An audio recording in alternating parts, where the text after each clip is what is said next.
2, 1. What's up, mi gente? Ooh, that probably didn't sound good on the mic, so let me do it again. What's up, mi gente?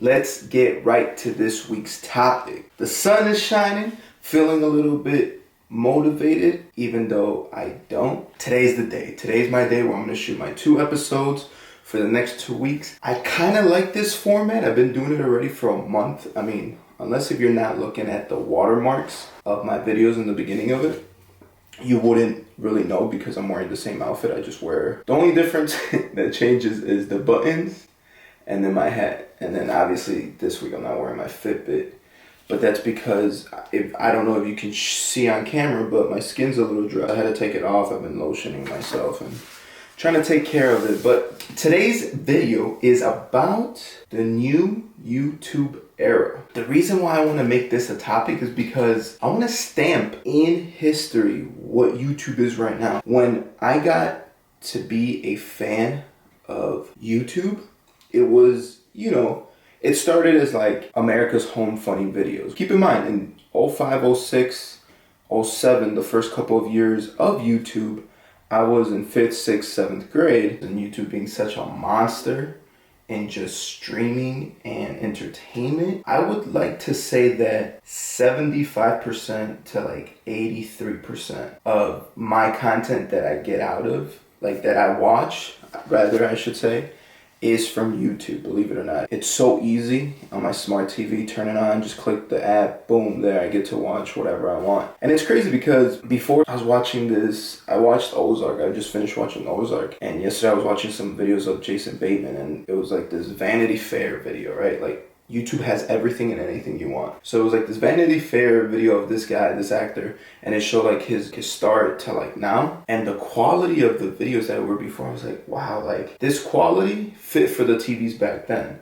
But now people like me, because I'm not gonna lie, I sometimes play back. The first time I watch one of my videos, I watch it on my living room, on my big TV, and it's weird watching me doing this, just sitting here talking to the camera. I'm like, I'm watching this on a 65-inch TV. The same TV I watch multi-million-dollar movies. That's the fun of YouTube. And what I wanted to talk about, like, this new era of YouTube, it's, I want to say that maybe 3 or 4 years now, celebrities have been taking over. As a creator myself, it's not a bit, I'll say it's bittersweet, because when I see Will Smith create a channel and give people an inside look that never has been seen before, his movies, his family, his whatever he wants to record, it's fun as a consumer, because since like the Fresh Prince, like that used to be like my childhood. From there to seeing him now in his early 50s with his kids, I want to say that the one thing that YouTube does show you, before this whole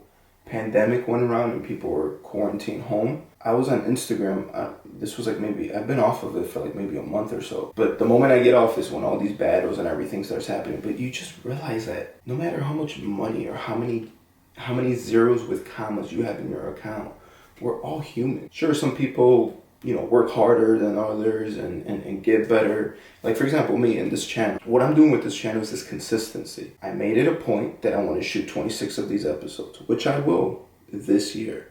That will be one goal taken off. But the way things are going, I might have to continue it, because I'm like, what can I shoot a vlog? Like, what is it going to be about, People are already tense. Now, try to imagine yourself walking anywhere where there's a group of people and there's a camera. Like, it's going to be a little bit tougher, but I'm kind of going off-road. Going back to the main topic of the video, which is the new YouTube. Like, we started with, what I said in the beginning, and then that's how lazy I am. I just don't even want to recap what I just said. But I am on a time limit, so I have like 4 or 5 more minutes to explain all my points across. So when I became like a big fan of YouTube, and went from watching it on a desktop to where I could watch it on my phone. I think that was like the first iPhone I ever had. Maybe iPhone 5. And then I would just consume a lot of my content through there. It was easy because literally it's just an app and you can follow these people. There's millions and millions and millions of people on YouTube. So to a person who has been watching YouTube now for 10 plus years, to me, the starting point that I was like, okay, YouTube is this big platform. There is a possibility of making a living. And what I like about it is that, there are channels that are free about sharing how much money they make, and some people use it as a part-time job because they have a hobby they like, but then at the same time they want to share it with people. So me making these videos, here's my thing. When I first started, there used to be channels like Road to Hollywood, Deshaun Raw, Spoken Reasons, FouseyTube was like one of the first ones I used to watch. And these were channels that I just messed with and I used to watch, and I was like, okay. And you see these people like 10 years later now, like most of them still have some money. So I'm like, okay, they're still doing what they love and they're able to provide some money. And then you see these new YouTubers like the Jake Pauls, the Logan Pauls, the family channels. Like the only one I really know is about like Ace Family because my girl put me on, and his family has their own family. It's like this pyramid. Like imagine a tree with all these branches, and it's like, okay, here's like the biggest family channel, and then here's like 100 other ones that do still make a living. Then you have your couple channel, then you have your single channels, then there's so many different channels now. And the reason it's called channels because literally you get to subscribe to whoever you want. So when I look at my subscriber count and I see that I've been doing this for close to 3 years on this channel, but I've been doing videos for about 8 years is when I first, senior year of high school, 2012 is when I started coming up with ideas and stuff like that. And those two channels that I created, I don't want to say, well, in a way you could say they're failures, but I still leave them there to remind myself this is content that I started with. And now I'm here. I'm a 26-year-old kid who lives in Chicago, who has struggles and tribulations. And once again, I'm going off topic. Jeez, I'm going crazy being home all day, every day. But going back to this, it's when I look at my own channel, I'm like, okay, I've been doing this for 3 years. I was consistent the first year, which built, somewhat of attraction. Then I left for 6 months. Then I came back. Now I'm doing this. This channel's all over the place. And this is a way of me betting on myself. Because sure, a celebrity can come in right now. And, for example, your Will Smith, your J-Lo's, your Alex Rodriguez, I'm just thinking of people on top of my head, all these Tonight shows, all these people come into the platform and immediately they're your competition. But I don't see it like that because those are people that have millions of dollars behind them, and a lot of them do have corporations behind them. But the sweet thing about YouTube is that a guy like Casey Neistat, which changed vlogging forever.